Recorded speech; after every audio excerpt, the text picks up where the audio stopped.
Students, आज हम लोग क्लास 12th के इलेक्ट्रोकेमिस्ट्री चैप्टर का जो टॉपिक हम लोगों ने कल डिस्कस किया था बैटरीज़ के बारे में, उसी टॉपिक को हम लोग थोड़ा सा आगे बढ़ाते हैं। कल हम लोगों ने देखा था कि प्राइमरी बैटरीज़ क्या होती हैं, सेकेंडरी बैटरीज़ क्या होती हैं। तो जिसने भी लेक्चर नहीं देखा होगा वो इससे पहले वाले लेक्चर को ज़रूर देखें, क्योंकि वहाँ पर मैंने प्राइमरी बैटरी और सेकेंडरी बैटरी के बीच में जो डिफरेंस है उसको क्लियर किया था।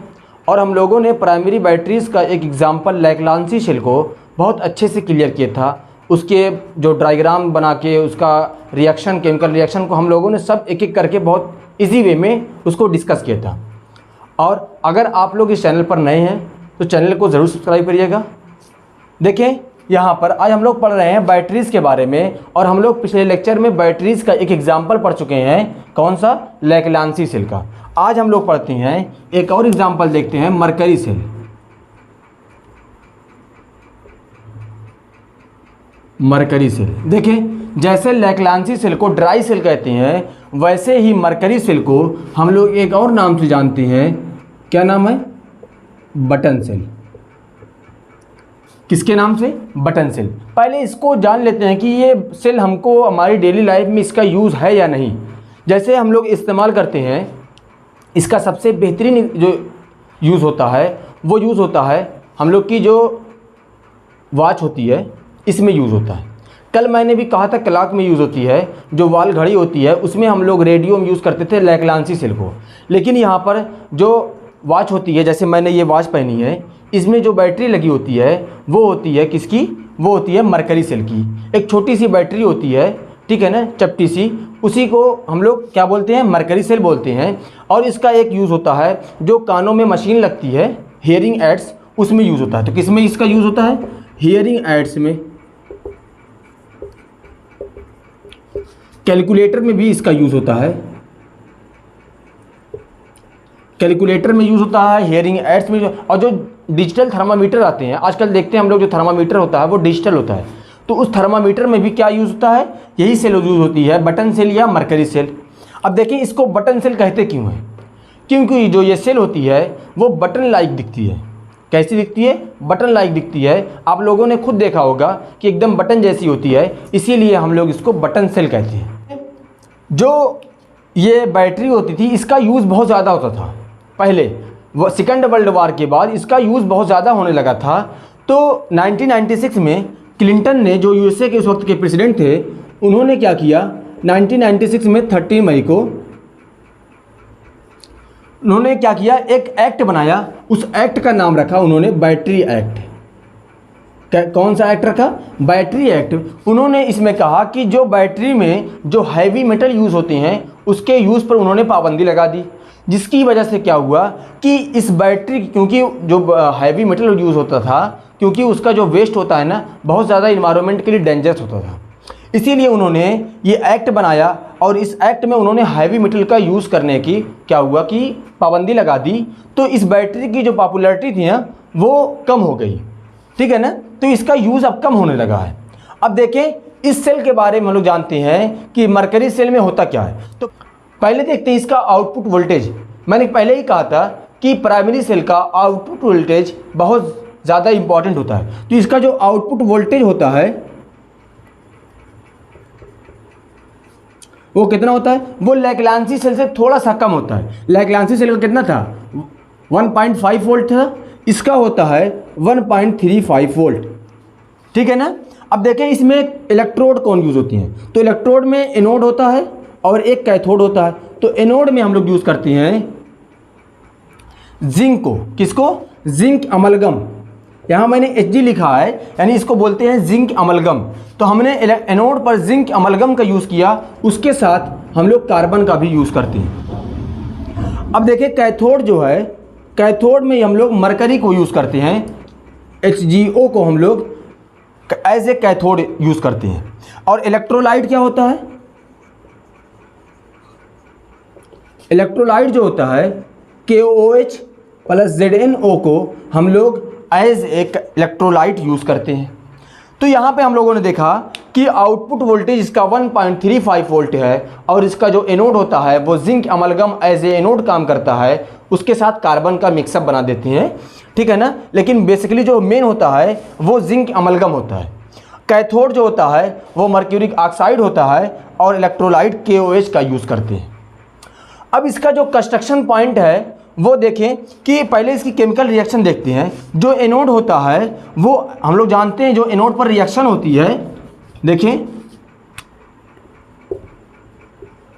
एनोड पर कौन सी रिएक्शन होती है, ऑक्सीडेशन, और ऑक्सीडेशन को हम लोग ऑक्सीकरण कहते हैं। अच्छा, ऑक्सीडेशन में होता क्या है, हम लोग जानते हैं कि ऑक्सीडेशन में लॉस ऑफ इलेक्ट्रॉन होता है, यानी इलेक्ट्रॉन बाहर निकलते हैं, इलेक्ट्रॉनों का त्याग होता है। और अगर दूसरे वर्ड में मैं इसको डिफाइन करूं ऑक्सीडेशन को, तो ऑक्सीजन का जुड़ना ऑक्सीडेशन कहलाता है। क्या कहा मैंने कि ऑक्सीजन का जुड़ना ऑक्सीडेशन कहलाता है। तो देखें ZnHg जो है जिंक अमलगम, वो ऑक्सीजन से जुड़ के क्या बनाता है, ZnO। अब यहाँ पर इसकी ऑक्सीडेशन स्टेट देखिए, यहाँ पर इसकी 0, यहाँ पर इसकी +2 होती है। तो यहाँ पर इस तरीके से भी समझ गए, क्योंकि एक ऑक्सीजन की -2 तो एक जो जिंक पर आ जाएगा +2, और यहाँ से भी देख ले जिंक में ऑक्सीजन जुड़ गया है तो इसका ऑक्सीडेशन हो रहा है। अब देखिए ये ऑक्सीजन आया कहाँ से, हम लोगों ने यहाँ इलेक्ट्रोलाइट में KOH यूज़ किया है ना। तो यहाँ पर हम लोग OH ऐड कर देते हैं। अब देखें इस केमिकल रिएक्शन को बैलेंस करते हुए चलें। यहाँ पर जिंक देखिए अमलगम का यानी Hg का कोई बहुत ज़्यादा यूज़ होता नहीं, वो उसी के साथ रहता है, वो बाद में नीचे आके जम जाता है, ठीक है ना। जैसे ही जिंक इससे रिएक्शन करके अपने उसका ऑक्सीडेशन हो जाता है तो जो अमलगम होता है वो नीचे आके बैठ जाता है। तो जिंक एक O से रिएक्शन करके बना लिया ऑक्साइड अपना। अब देखें अगर इस रिएक्शन को हम लोग बैलेंस करें तो यहाँ पर मैं दो OH लगा दूँ तो एक ऑक्सीजन यहाँ से चला गया यहाँ पर, इसके पास बचे क्या, 2 हाइड्रोजन और 1 ऑक्सीजन। तो ये रिएक्शन करके आपस में ये बना लेते हैं H2O। अब देखिए यहाँ पर 2 इलेक्ट्रॉन लॉस हो रहे हैं, है ना। तो यहाँ पर मैं 2 इलेक्ट्रॉन भी लिख दूँ, है ना। अब देखें ये रिएक्शन केमिकल रिएक्शन जो है पूरी तरीके से बैलेंस है। अब कैथोड पर क्या होगा, देखें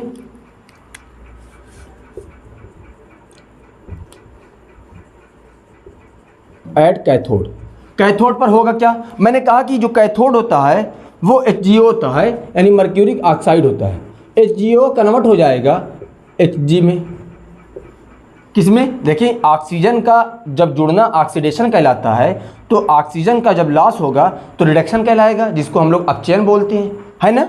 यहाँ पर इतनी बात क्लियर हो गई। अब इस केमिकल रिएक्शन को हम लोग बैलेंस करते हैं। देखिए यहाँ पर जो वाटर मॉलिक्यूल हमको मिला था वो हम यहाँ पर इसको ऐड कर लें। अब देखें ये केमिकल रिएक्शन क्या बैलेंस हुई, देखें एक Hg यहाँ पर आ गया, हमारे पास बच गया एक ऑक्सीजन और यहाँ पर एक H2O मॉलिक्यूल। तो ये आपस में मिलकर 2OH का फॉर्मेशन कर लेंगे। किसका फॉर्मेशन कर लेंगे, 2OH निगेटिव का। अब यहाँ पर देखिए यहाँ पर ऑक्सीजन जुड़ेगा ना, देखिए यहाँ पर जो इसकी ऑक्सीडेशन स्टेट है वो +2 में है और यहाँ पर किस में है, 0 में है, यानी 2 इलेक्ट्रॉन ये ऐड करके तभी तो ये +0 में आएगा। तो यहाँ पर हम लोग 2 इलेक्ट्रॉनों को ऐड कर देते हैं। अब देखिए जो हमारी केमिकल रिएक्शन है वो पूरी तरीके से बैलेंस हो गई है। आप चेक कर ले एक बार, इसमें एक जिंक, यहाँ पर एक जिंक, यहाँ पर देखें 2 ऑक्सीजन है, यहाँ पर 1 ऑक्सीजन, हमको बचा कितना, 1 ऑक्सीजन। तो ये 1 ऑक्सीजन और 2 हाइड्रोजन मॉलिक्यूल आपस में मिलकर H2O का फॉर्मेशन कर लेते हैं और जिंक से 2 इलेक्ट्रॉन लॉस होता है, तो वो मैंने यहाँ पर लिख दिया। यहाँ तक क्लियर है। अब देखिए कैथोड पर क्या हो रहा है, मर्क्यूरिक ऑक्साइड है और वाटर है। तो अच्छा ये वाटर आया कहाँ से, ये वाटर जो एनोड पर रिएक्शन होने के बाद जो वाटर बचा है वो उसको कंज्यूम कर रहा है। देखें एक Hg यहाँ पर इक्वल है, 1 ऑक्सीजन यहाँ पर, 1 ऑक्सीजन यहाँ पर, 2 हाइड्रोजन यहाँ पर, दोनों मिलकर OH- आयन का फॉर्मेशन कर रहे हैं। अब ये 2 इलेक्ट्रॉन कहाँ से आए, क्योंकि ये इलेक्ट्रॉनों का, इसके पास इलेक्ट्रॉनों की कमी है, इलेक्ट्रॉनों को ले रहा है, तभी तो इसको हम लोग अपचयन या रिडक्शन बोलते हैं। तो ये हो जा गया Hg। अब इस रिएक्शन को हम लोग अगर ऐड करें, देखें क्या होगा, यहाँ पर 2 OH, यहाँ पर 2 OH कैंसिल हो गए, यहाँ पर एक H2O मॉलिक्यूल, यहाँ पर एक H2O मॉलिक्यूल कैंसिल हो गया, यहाँ पर 2 इलेक्ट्रॉन, यहाँ पर 2 इलेक्ट्रॉन कैंसिल हुए। अब बचा क्या हमारे पास, ZnHg + HgO गोज़ टू क्या हुआ जिंक ऑक्साइड प्लस Hg। हमारे पास यही बचा ना। अब देखिए इस केमिकल रिएक्शन को भी देख ले, क्या ये बैलेंस है? ये ऑलरेडी बैलेंस, क्योंकि हमने ऊपर बैलेंस कर लिया है, उसी को ऐड कर रहे हैं, देन ये केमिकल रिएक्शन क्या होगी? बैलेंस होगी। अब देखें जो जिंक है, यहाँ पर एक जिंक, ठीक है, Hg, यहाँ पर एक, यहाँ पर जो एक इसका ऑक्सीजन था वो उसके साथ अटैच हो गया है, ऑक्सीडेशन हो गया ना। तो पूरी जो केमिकल रिएक्शन थी वो बेसिकली यही थी। इसका यूज़ क्या था? हियरिंग एड्स में, कैलकुलेटर में, और हमारी जो हाथों में घड़ी पहनते हैं हम लोग उसमें यूज़ होता है, डिजिटल थर्मामीटर होता है उसमें यूज़ होता है। इसका बहुत ज़्यादा यूज़ कब होता था? सेकंड वर्ल्ड वार के बाद इसका बहुत ज़्यादा यूज़ होने लगा। फिर इसको क्या हुआ कि इसमें हैवी मेटल का यूज़ होता था, तो क्लिंटन ने क्या किया, यूएसए के जो प्रेसिडेंट थे उन्होंने क्या किया कि उन्होंने एक लॉ बना दिया, एक्ट बना दिया, बैटरी एक्ट, जो 13 मई 1996 में वो आया था। और उस एक्ट के बाद इस जो बैटरी है, मरकरी सेल या बटन सेल, या इसका यूज़ बहुत कम हो गया। जब इसका यूज़ बहुत कम हो गया तो हम लोग, लेकिन इसकी जो पॉपुलैरिटी थी तो उसके बाद नए नए बैटरीज आने लगी, नई नई सेल आने लगी। तो यहाँ पर जो इसका आउटपुट वोल्टेज होता है वो होल लाइफ कांस्टेंट होता है। इसकी जो होल लाइफ होती है, जितनी जब तक ये चलेगी बैटरी, इसका जो वोल्टेज होता है वो एक फिक्स होता है, यानी कांस्टेंट होता है, ठीक है ना। होल लाइफ कांस्टेंट होता है। एनोड में क्या होगा? Zinc plus carbon. कैथोड पर HgO होता है। इलेक्ट्रोलाइट में KOH या ZnO का यूज़ करते हैं। यहाँ पर कभी कभी सोडियम हाइड्रोक्साइड का भी यूज़ करते हैं। किसकी यहाँ पे? इसकी यहाँ पे सोडियम हाइड्रोक्साइड का भी यूज़ होता है। इसका जो शेप होता है वो देखें कुछ इस तरीके से होता है। यहाँ पर एक कैप बना दे, बस क्या बना दे, तो जो ये ऊपर की साइड होगा, यहाँ पर ऐसे ऐसे करके कुछ वॉल होगी। आप लोग बुक में देखिएगा, बहुत अच्छे से इसका फिगर बना होगा। क्या होगा कि ये एनोड की तरीके से काम करता है, नीचे वाला पार्ट होता है वो कैथोड की तरीके से पार्ट करता है, ये एनोड बटन होती है,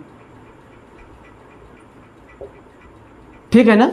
कुछ ऐसा एकदम बटन जैसा इसका स्ट्रक्चर होता है, इसीलिए इसको बटन सेल कहते हैं। इसका एक और नाम है, इसको हम लोग बोलते हैं मरकरी ऑक्साइड सेल, क्योंकि जो कैथोड एज ए कैथोड इस्तेमाल होता है वो मरकरी ऑक्साइड का होता है, इसीलिए इसको मरकरी ऑक्साइड सेल भी बोलते हैं, ठीक है ना। और इस पूरे लेक्चर का जो नोट्स होगा वो आपको PDF फॉर्म में मिल जाएगा, ठीक है ना। हम लोग जानते ही हैं कि जो प्राइमरी सेल है तो इसका जो यूज़ होगा वो रिचार्जेबल होती है। तो यहाँ पर हम लोग लिख लें कि नॉट चार्जेबल, रिचार्जेबल नहीं, नॉट चार्जेबल होती है, ठीक है ना। तो हमको सब बातें क्लियर हो गई कि जो प्राइमरी बैटरीज के जो 2 एग्जाम्पल NCERT बेस से हमको पढ़ने थे वो पूरा क्लियर हो गया। अब हम लोग अगले लेक्चर के लिए सेकेंडरी बैटरीज को भी डिस्कस करेंगे। तब तक अगर आपने इस चैनल को सब्सक्राइब नहीं किया होगा तो चैनल को ज़रूर सब्सक्राइब करिएगा। अगर वीडियो पसंद आई होगी तो कमेंट में ज़रूर बताइएगा। Thank you for watching.